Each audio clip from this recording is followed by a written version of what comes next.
Mi padre me miró fijamente a los ojos y me dijo que yo era el error más estúpido que había cometido jamás. Me dijo que cogiera mi embarazo y me largara de su casa. Me dio una hora para meter 21 años de vida en lo que pudiera cargar. Y mi madre, ella simplemente se quedó sentada a la mesa del comedor, mirando su plato de puré de patatas como si contuviera los secretos del universo. 9 años después, estaba de pie en mi despacho, contemplando mi finca de 2,5 hectáreas en La Moraleja, a las afueras de Madrid, cuando mi equipo de seguridad me llamó. Había una pareja mayor en la puerta principal. Decían ser mis padres. Y por primera vez en casi una década, sonreí pensando en Gerardo y Constanza Vega, debido al estúpido error que tiraron a la basura. Estaba a punto de decidir si siquiera merecían una conversación. Me llamo Carmen Vega. Tenía 21 años cuando mi mundo se derrumbó, y necesito contaros cómo construí uno nuevo desde los escombros. Creciendo en una urbanización exclusiva de Madrid, nunca fui la hija que mi padre quería. Gerardo Vega era dueño de una empresa constructora mediana, Construcciones Vega, y desde el momento en que nací, dejó clara su decepción. Él quería un hijo varón. En su lugar, me tuvo a mí. Así que decidió fingir que la diferencia no existía.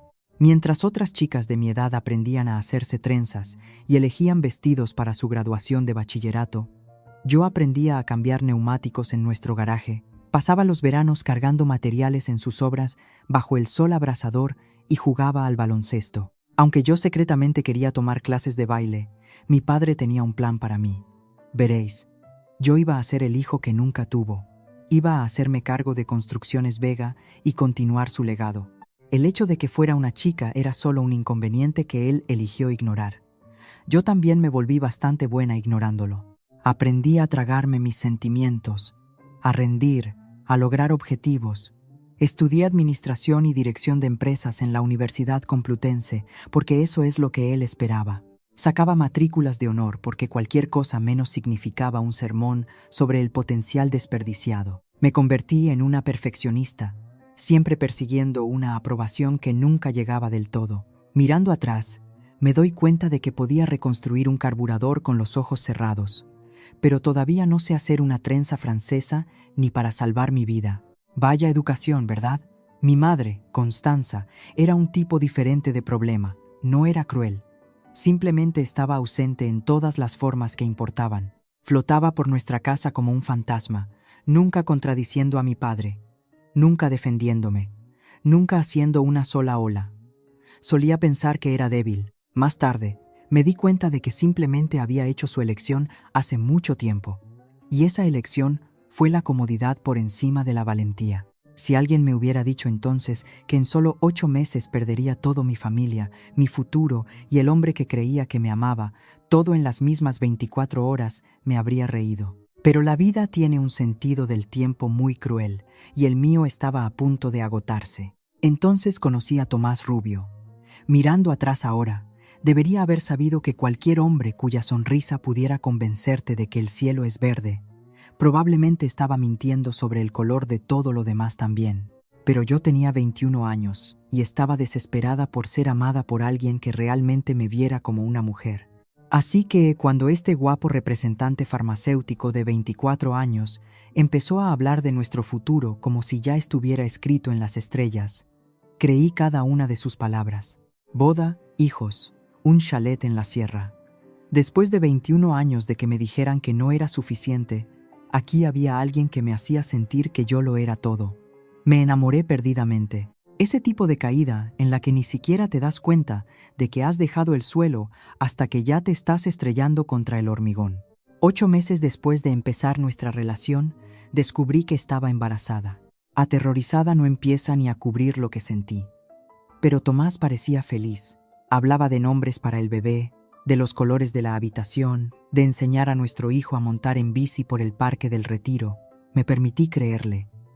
Me permití tener esperanza. Ese fue mi primer error. Tomás empezó a mostrarse distante, ocupado con el trabajo, decía.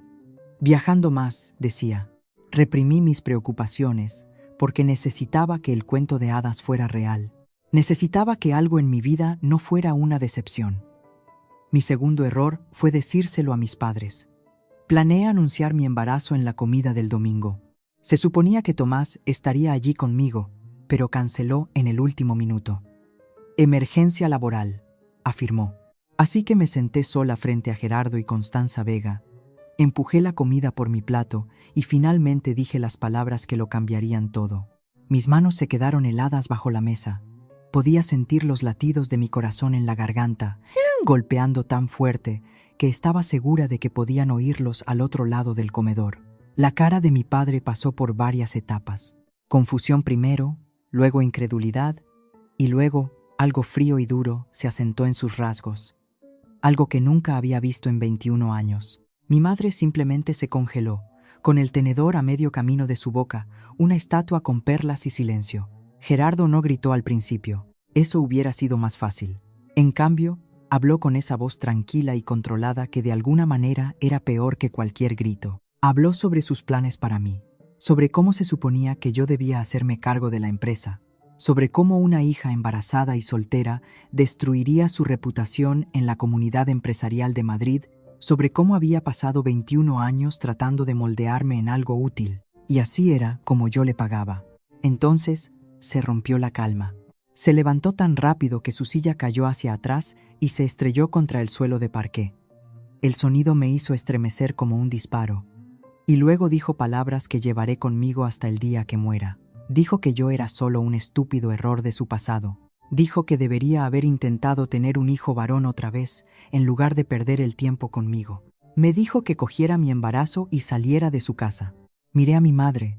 Le supliqué con los ojos que dijera algo, cualquier cosa, que me defendiera solo por esta vez.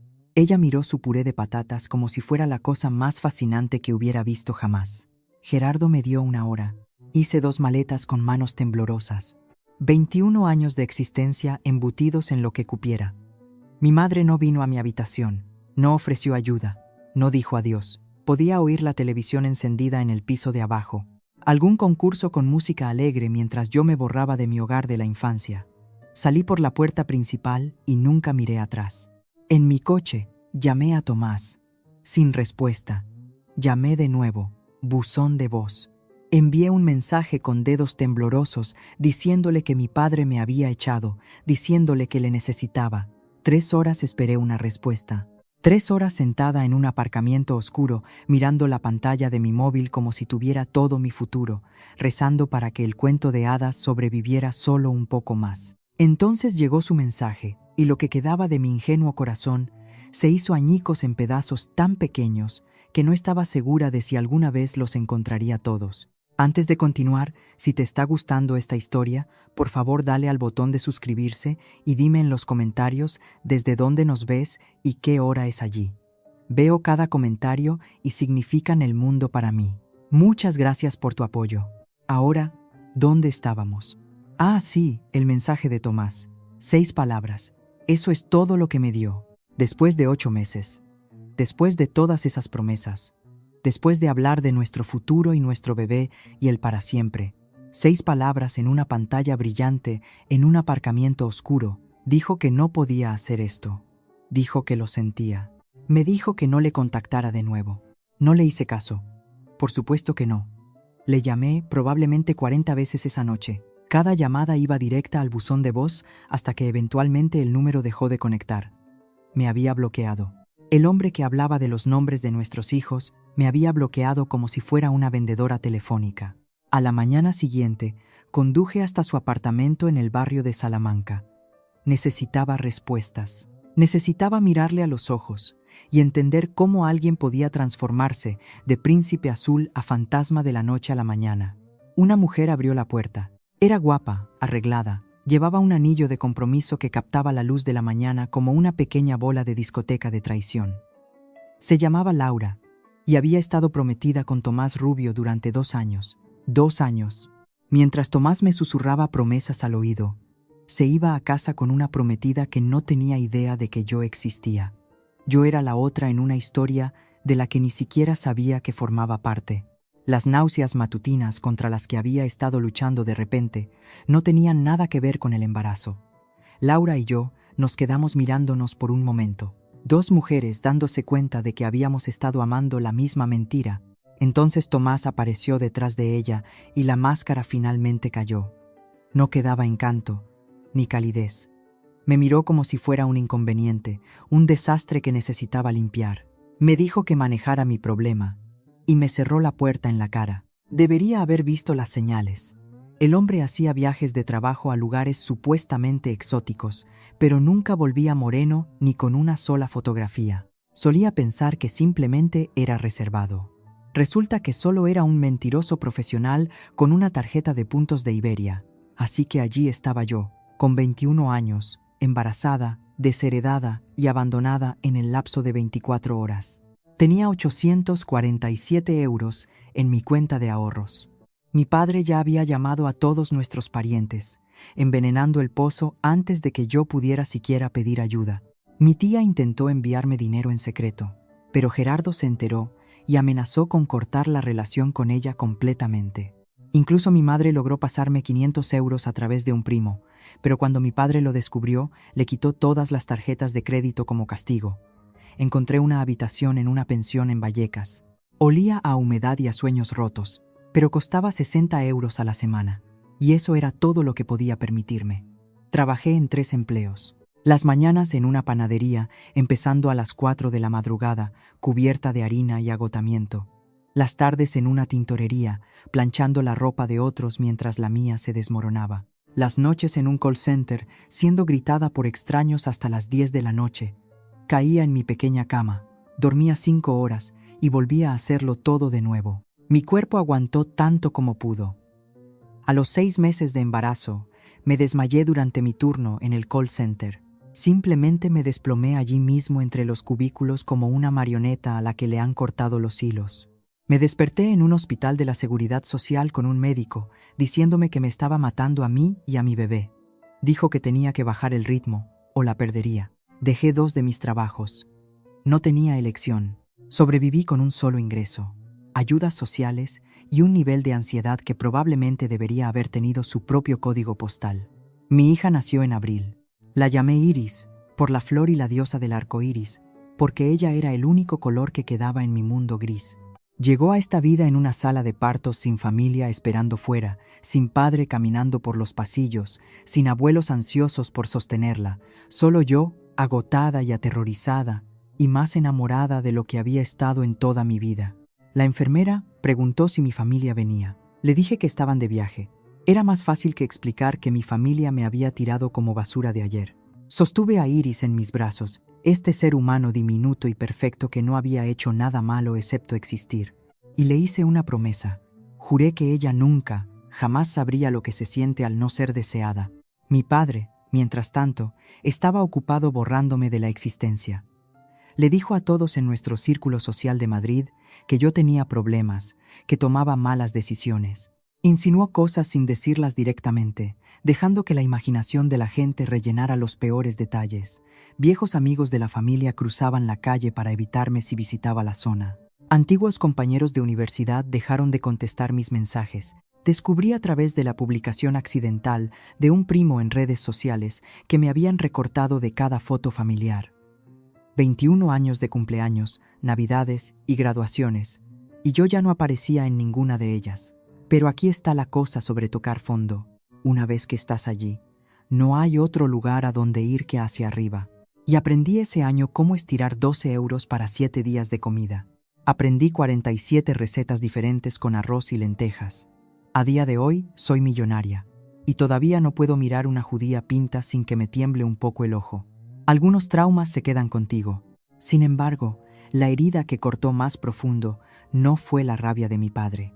Fue el silencio de mi madre. Constanza Vega había visto a su única hija ser arrojada al mundo, embarazada y sola, y no había dicho nada, no había hecho nada, no había elegido nada excepto el camino de menor resistencia. Unos meses después de que naciera Iris, le escribí una carta a mi madre. Derramé mi corazón en ese papel, le hablé de su nieta. Le supliqué que conociera a Iris, que fuera parte de su vida, que eligiera el amor sobre el miedo solo por esta vez. Su respuesta llegó 2 semanas después. Un párrafo. Dijo: «Tu padre piensa que es mejor si pasamos página». Dijo que lo sentía. Lo siento. Esa única palabra tan pequeña, débil e inútil, era peor que el silencio. Al menos el silencio no fingía importarle. En el primer cumpleaños de Iris, le hice una fiesta en nuestro pequeño apartamento. Solo nosotras dos. Una tarta de la sección de ofertas del supermercado con un golpe en el glaseado y un solo globo que encontré rebajado. Estaba agotada, sin Blanca, comiendo tarta que sabía a supervivencia y fingiendo que era dulce. Pero mi hija me sonrió. Esa sonrisa enorme, con las encías al aire, llena de alegría, que no sabía nada de padres ausentes o abuelos crueles o madres que elegían la comodidad sobre sus hijos. Y algo cambió en mi pecho. Me di cuenta de que tenía dos opciones. Podía pasar el resto de mi vida ahogándome en el resentimiento, repitiendo las palabras de mi padre, dejando que Gerardo Vega viviera gratis en mi cabeza para siempre. O podía construir algo tan grande, tan exitoso, tan innegablemente mío que su opinión se volviera irrelevante. Nunca se me ha dado bien ahogarme.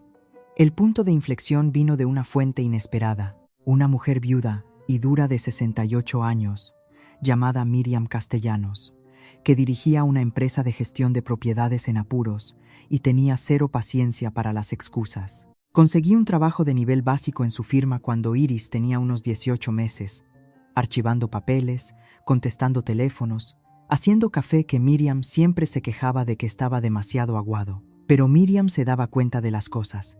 Se dio cuenta de que me quedaba hasta tarde sin que me lo pidieran. Se dio cuenta de que encontraba errores en contratos que se les habían pasado a todos los demás.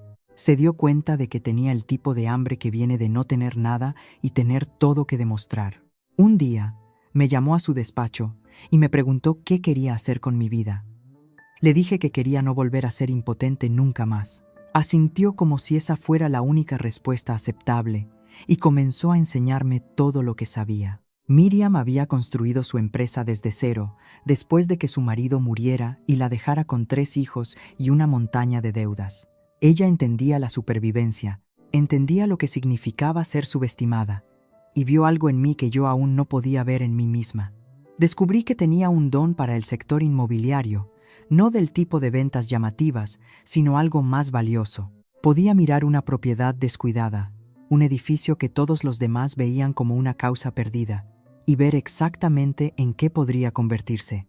Veía potencial donde otros veían decadencia. Era como mi superpoder, excepto que en lugar de una capa, llevaba zapatos planos sensatos y determinación. Mi primera negociación exitosa, si se puede llamar así, fue convencer a mi casero de no desahuciarme ofreciéndome a arreglar personalmente los buzones rotos del edificio. Pasé un fin de semana entero con un destornillador, un tutorial de YouTube y más palabrotas de las que estoy orgullosa. Pero cuando terminé, me di cuenta de algo importante. Podía vender cualquier cosa a cualquiera si creía en el valor que estaba ofreciendo. Esa situación de los buzones rotos fue mi escuela de negocios. Me saqué el título de agente de la propiedad inmobiliaria mientras trabajaba a tiempo completo y criaba a Iris sola. Estudiaba a las 2 de la mañana. Libros de texto esparcidos por la mesa de mi cocina. Mi hija, durmiendo en la habitación de al lado. Bebía suficiente café como para propulsar una pequeña nave espacial. Suspendí mi primer examen de prueba y lloré en el baño durante 20 minutos. Luego me sequé los ojos y estudié más duro. Cuando aprobé ese examen oficial, sostuve el certificado en mis manos y sollocé. No lágrimas de tristeza, lágrimas de superviviente, del tipo que vienen cuando te das cuenta de que tal vez lo logres después de todo. Mi primera venta fue un pequeño piso interior que había estado en el mercado durante 8 meses. Nadie lo quería. La ubicación era extraña, la distribución era incómoda y olía vagamente a gatos y arrepentimiento. Lo decoré yo misma, con muebles de tiendas de segunda mano y trucos que aprendí de programas de reformas. Horneaba galletas antes de cada visita porque leí en algún lugar que el olor hace que la gente se sienta en casa. Probablemente era manipulación, pero también era una manipulación deliciosa. Ese piso se vendió en 3 semanas. Mi comisión fue de 3.200 euros, más dinero del que había visto en 2 años de lucha. Recuerdo ingresar ese cheque y quedarme mirando mi saldo bancario, viendo cambiar los números, sintiendo algo que no había sentido desde antes de que las palabras de mi padre destruyeran todo. Sentí esperanza. Miriam me ascendió, me dio más listados, empezó a tratarme menos como una empleada y más como una protegida. Aprendí el negocio por dentro y por fuera, absorbiendo todo lo que me enseñaba como una esponja que había estado sedienta durante décadas. Cuando Iris tenía 3 años, me preguntó por qué no teníamos jardín. Había visto uno en una serie de televisión y quería saber por qué nuestro edificio de apartamentos solo tenía un aparcamiento. Me arrodillé a su nivel y le hice una promesa. Le dije que algún día tendríamos el jardín más grande de todo Madrid. Ella me hizo un dibujo esa noche, una casa, demasiado grande, con un jardín que ocupaba la mayor parte de la página y 2 figuras de palo cogidas de la mano, ella y yo. Puse ese dibujo en mi cartera y lo he llevado cada día desde entonces. Pero el éxito no llega sin contratiempos. Luchaba constantemente con una voz en mi cabeza que sonaba exactamente como mi padre. Cada vez que aspiraba a algo más grande, esa voz me decía que yo era solo un estúpido error. Cada vez que dudaba de mí misma, las palabras de Gerardo Vega resonaban en mis pensamientos como una maldición que no podía romper. Miriam se dio cuenta. Me sentó una tarde y compartió su propia historia de ser descartada y puesta en duda. La familia de su marido le había dicho que fracasaría. Los socios comerciales se habían reído de ella. Los bancos se habían negado a darle préstamos porque era una mujer sola. Me miró fijamente a los ojos y dijo algo que nunca he olvidado. Me dijo: la mejor venganza no es demostrar que están equivocados. La mejor venganza es olvidar que existen mientras construyes tu reino. Alrededor de este tiempo, Tomás decidió reaparecer, porque por supuesto que lo hizo. Me encontró en redes sociales cuando Iris tenía 4 años. Su mensaje era todo falsa preocupación y preguntas cuidadosamente redactadas. Había oído que me iba mejor. Quería reconectar. Pensaba que tal vez deberíamos hablar del futuro de Iris. Lo que quería decir es que había oído que ya no estaba en la indigencia y quería calmar su culpa o ver si había dinero que sacar. Hice captura de pantalla de cada mensaje. Los guardé en una carpeta y nunca respondí. Que se pregunte. Que espere para siempre. Aquí hay algo gracioso, sin embargo. Laura, su ex prometida, me contactó por separado casi al mismo tiempo. Aparentemente, Tomás eventualmente la engañó a ella también, porque los leopardos no cambian sus manchas, simplemente encuentran nuevas gacelas. Ella ahora estaba felizmente casada de nuevo con un hombre decente y quería disculparse por cómo sucedió todo, aunque nada de eso fue culpa suya. Terminamos haciéndonos amigas, unidas por la experiencia compartida de amar a un estafador profesional.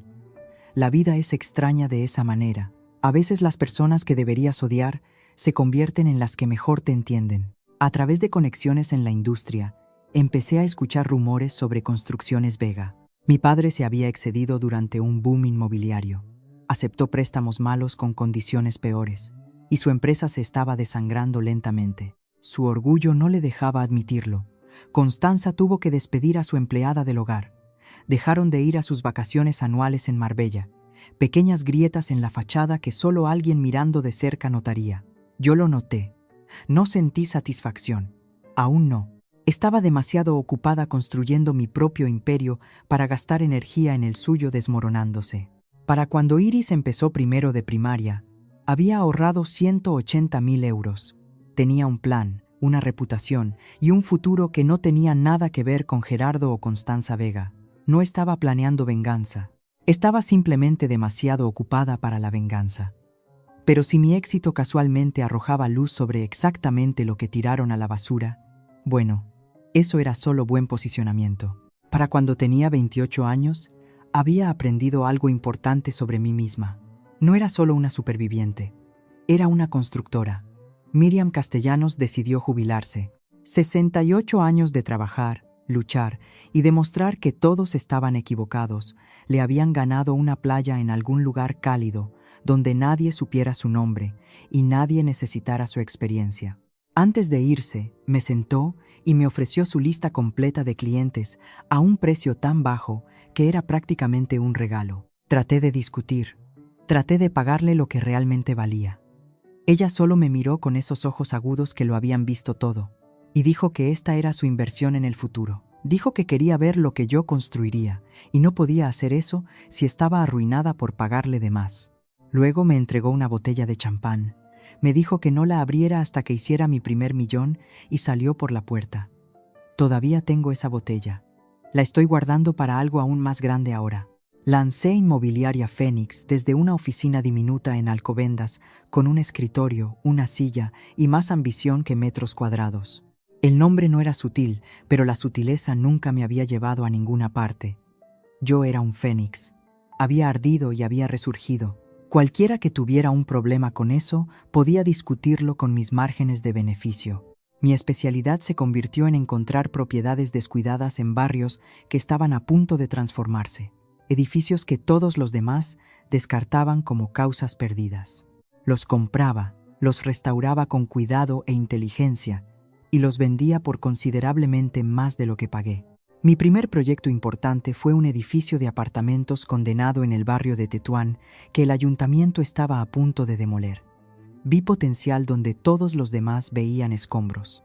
18 meses y muchas noches sin dormir después, lo había convertido en apartamentos de lujo que se vendieron en 6 semanas. Ese proyecto me dio 2 millones de euros en beneficios. Recuerdo estar sentada en mi nueva oficina mirando los números, tratando de hacerlos sentir reales. 8 años antes, había estado comiendo tarta de cumpleaños abollada en una pensión, preguntándome si podía permitirme pañales. Ahora era millonaria. No riqueza heredada, no dinero familiar, mío. Cada euro ganado a través del trabajo y la voluntad. Y negándome a renunciar, cuando renunciar hubiera sido mucho más fácil. Mantuve deliberadamente un perfil bajo durante esos años. Usaba mi nombre comercial en todo, raramente mi nombre personal. Sin presencia en redes sociales, sin fotografías en publicaciones de la industria, sin exhibiciones llamativas de éxito. Mi oficina estaba en la zona norte, lejos de donde vivían mis padres y la gente que solía conocerme. Cualquiera de mi antigua vida no habría reconocido a la mujer de negocios segura con trajes a medida que cerraba tratos que valían más que sus casas. La transformación de madre soltera en apuros a promotora inmobiliaria todavía me sorprende a veces. Pasé de tener 2 pares de pantalones de trabajo a tener un armario organizado por temporada y ocasión. Todavía guardo esos 2 pantalones originales, sin embargo. Están enmarcados en mi vestidor como arte. Algunas personas cuelgan diplomas. Yo cuelgo recordatorios de mezcla de poliéster de donde empecé. A través de todo, Iris siguió siendo mi centro, mi razón, mi estrella polar. Cuando tenía 7 años, empezó a preguntar sobre los abuelos. Sus amigos en el colegio hablaban de visitar la casa de la abuela, ser mimados con galletas y regalos, tener esa relación especial que comparten abuelos y nietos. Iris quería saber por qué ella no tenía eso. Le conté una versión simplificada de la verdad. Le expliqué que a veces los adultos toman decisiones que hieren a las personas que deberían amar, y mis padres habían tomado esa decisión. No la envenené contra ellos. No la usé como un arma para mi propio dolor. Solo le dije los hechos con palabras que una niña de 7 años podía entender. Ella lo pensó por un momento. Esta hermosa niña con mis ojos y su propio espíritu feroz. Luego se encogió de hombros y dijo que era su pérdida porque yo era la mejor mamá del mundo. Lloré en la ducha esa noche. Lágrimas felices y lágrimas tristes, todas mezcladas, yéndose por el desagüe junto con los últimos restos de esperanza de que mis padres pudieran cambiar de alguna manera. Hablando de cambio, debería hablaros de Raúl. Raúl Ocones era arquitecto, 34 años, divorciado con un hijo pequeño, brillante en su trabajo y paciente de una manera que se sentía extraña para mí. Nos conocimos en una conferencia del sector cuando yo tenía 29 años. Él estaba presentando sobre diseño de edificios sostenibles. Yo fingía tomar notas mientras en realidad juzgaba las tarjetas de visita de todos. Me pidió tomar un café después. Dije que no. Me lo pidió de nuevo un mes más tarde. Dije que no otra vez. La tercera vez, 6 meses después de eso, finalmente dije que sí, principalmente porque su persistencia se había vuelto lo suficientemente impresionante como para recompensarla. Aquí está la cosa sobre Tomás Rubio. No solo me rompió el corazón, rompió mi capacidad de confiar. Durante años después de él, no podía mirar la amabilidad de un hombre sin buscar la agenda oculta. Cada cumplido se sentía como el movimiento de apertura en una estafa. Cada promesa sonaba como una mentira esperando revelarse. Había construido muros tan altos alrededor de mi corazón que no estaba segura de que alguien pudiera escalarlos. Raúl no intentó escalarlos, simplemente apareció consistentemente. respetó mis límites y demostró a través de acciones en lugar de palabras que era exactamente quien parecía ser. Llevó años, años literales de amistad, de construcción lenta de confianza, de él nunca presionando por más de lo que yo estaba lista para dar. Para cuando Iris tenía 8 años, Raúl y yo estábamos oficialmente juntos. Se había ganado ese lugar en mi vida por el camino difícil, que es el único camino que importa. Mientras tanto, seguí la pista a Construcciones Vega a través de registros públicos y chismes del sector. No obsesivamente, solo lo suficientemente ocasional para saber que el imperio de mi padre se desmoronaba mientras el mío crecía. Gerardo había perdido 2 contratos importantes frente a competidores que eran más jóvenes, más hambrientos y más adaptables. Había pedido una segunda hipoteca sobre mi casa de la infancia, la casa de la que me había echado con tanta furia justiciera. La hermana de mi madre mencionó en un evento comunitario que el orgullo de Gerardo no le dejaba admitir que estaban luchando. Todavía fingía que todo iba bien mientras los cimientos se pudrían debajo de él. No sentí nada cuando escuché estas cosas. Ni satisfacción, ni lástima, solo una especie de reconocimiento distante, como leer sobre la desgracia de un extraño en el periódico. Entonces vi el anuncio.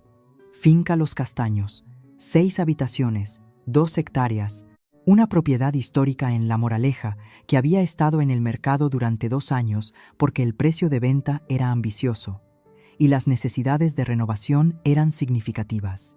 Estaba a 5 kilómetros de la casa de mis padres. También estaba cerca de uno de los mejores colegios de Madrid, perfecto para Iris. A medida que se acercaba a los años de instituto, la propiedad tenía una estructura increíble, y yo ya podía ver exactamente en qué podría convertirse. Me dije a mí misma que la compraba porque era una buena inversión, porque Iris merecía ese jardín que le había prometido cuando tenía 3 años, porque la zona le daría oportunidades que importaban. Todo eso era cierto, pero mentiría si dijera que no sonreí cuando firmé esos papeles. Algunas compras son prácticas. Algunas compras son poéticas. Esta era ambas. Nos mudamos a Finca Los Castaños 2 semanas antes del 9º cumpleaños de Iris. Yo tenía 30 años, hecha a mí misma, exitosa, más allá de cualquier cosa que mi yo de 21 años pudiera haber imaginado. Tenía una hija que sabía que era amada, una pareja que se había ganado mi confianza y un hogar que me pertenecía enteramente. No pensaba en mis padres. No lo necesitaba, pero esa zona es un pañuelo, y los secretos tienen una vida muy corta. Los susurros comenzaron a los pocos días de mudarme. La gente habla, la gente se fija, y cuando la hija desheredada de Gerardo Vega aparece repentinamente en una finca histórica que vale más que las ganancias de toda la vida de la mayoría de la gente definitivamente habla. Escuché los rumores de segunda mano a través de Raúl, quien los escuchó de un colega que los escuchó de un vecino. ¿Te has enterado de que la hija de Gerardo Vega ha vuelto? La que echó hace años. Vive en Los Castaños, la propiedad de 8 millones de euros. ¿Te lo puedes creer? Antes de continuar, necesito tomar solo un segundo para dar las gracias. Si esta historia te está llegando, por favor tómate un momento para darle like a este video y suscribirte al canal. Realmente significa todo para mí. Y dime en los comentarios desde dónde nos ves ahora mismo y qué hora es. Leo cada uno de ellos. Gracias desde el fondo de mi corazón. Ahora, volvamos a esos susurros. Los rumores se extendieron por la zona como la pólvora por la hierba seca. Todos lo sabían excepto, aparentemente, Gerardo y Constanza Vega.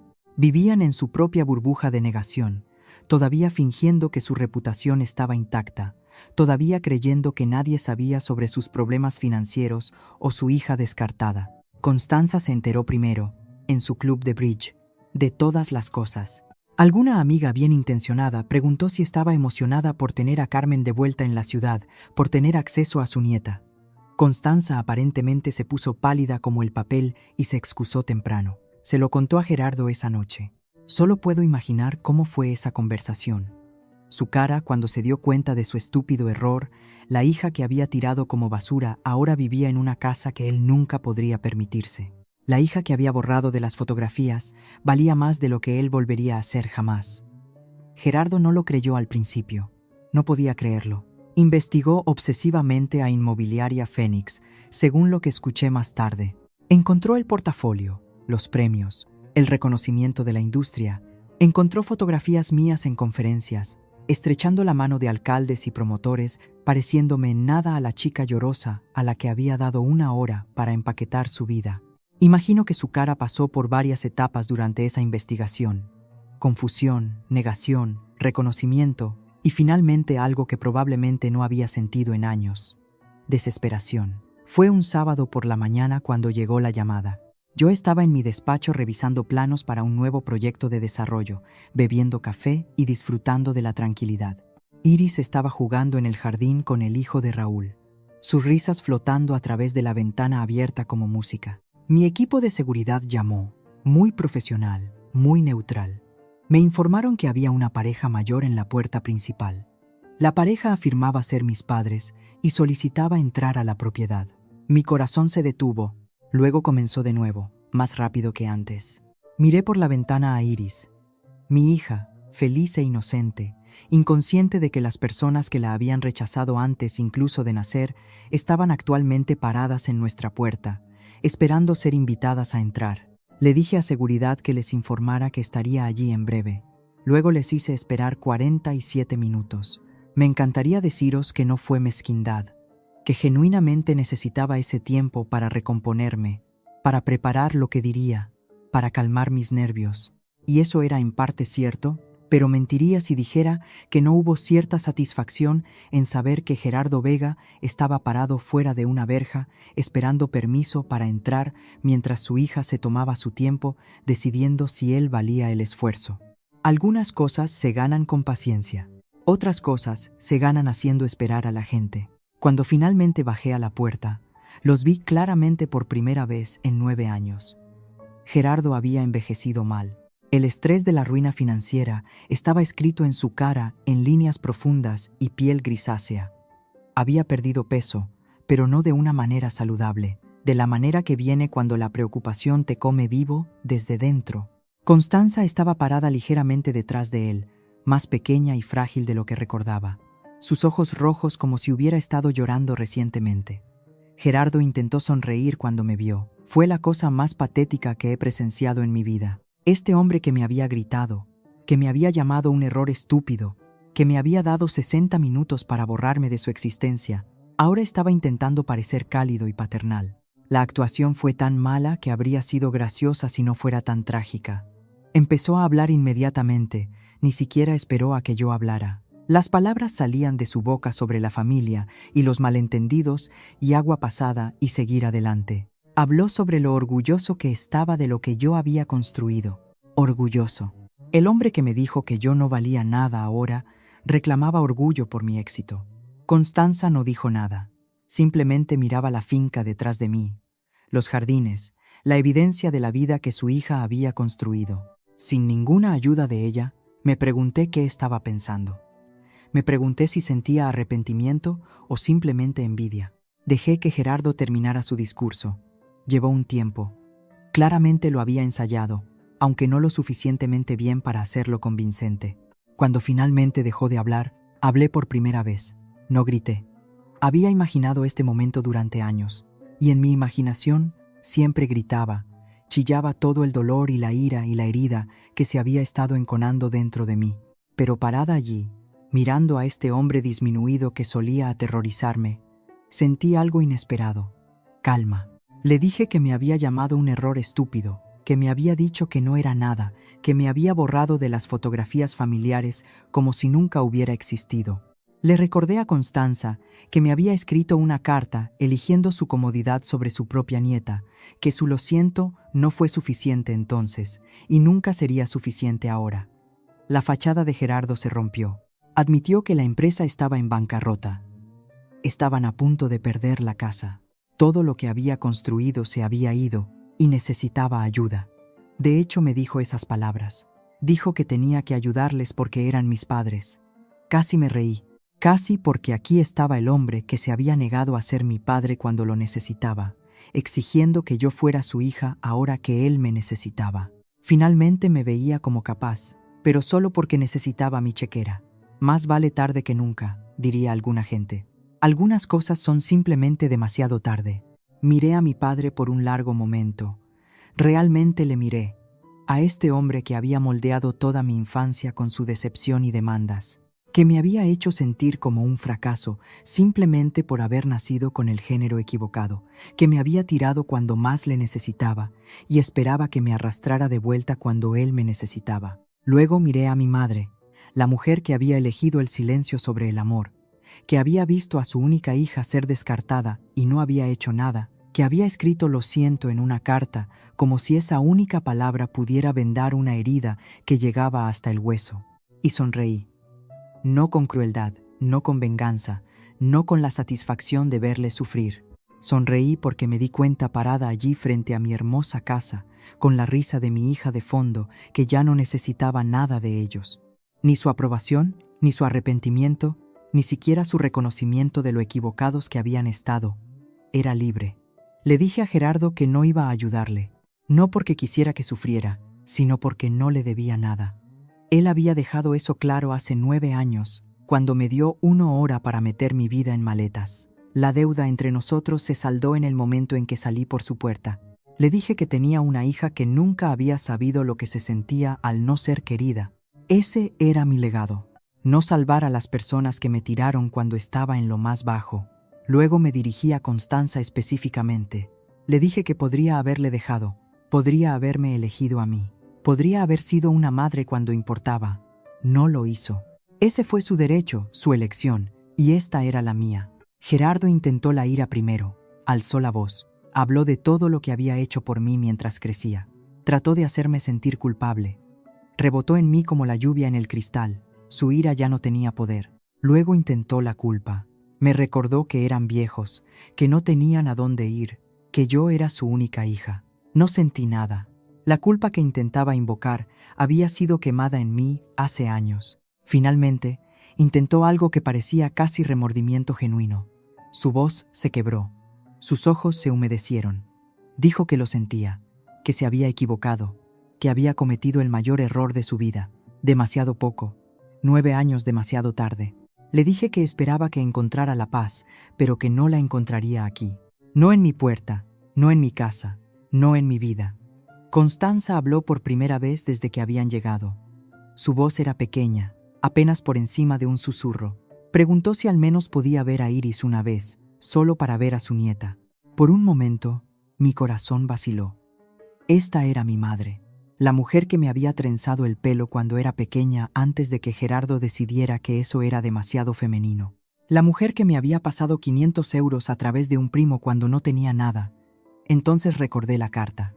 Recordé él. Lo siento. Recordé los años de silencio. Los años de elegirle a él sobre mí. Los años de dejarme luchar sola mientras ella preservaba su vida cómoda. Le dije que Iris no sabía que ella existía y dije que mantenerlo así era la cosa más amable que podía darle a mi hija. La cara de Constanza se arrugó.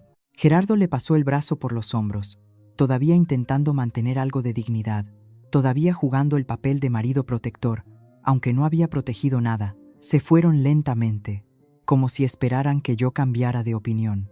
Los vi caminar de vuelta a su coche, un vehículo que era más viejo de lo que debería haber sido, mostrando el tipo de desgaste que viene del mantenimiento diferido y los presupuestos estirados. Se alejaron conduciendo.